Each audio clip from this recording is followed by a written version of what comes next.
Hey guys, welcome back, and for this video I'm going to show you how to delete the bot on your Discord server. So first things first, go to your user settings here, or your server settings. So click on server settings here on the top left side of Discord.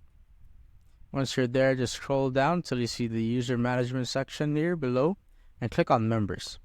Once you're there, you will see all of your members right here.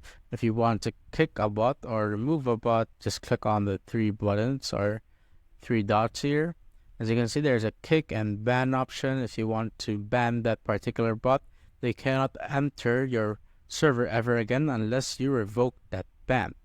But if you just want to kick the bot, just click on this kick button here. As you can see, put the reason for kick, a brief description or something. Just click on the kick button right there.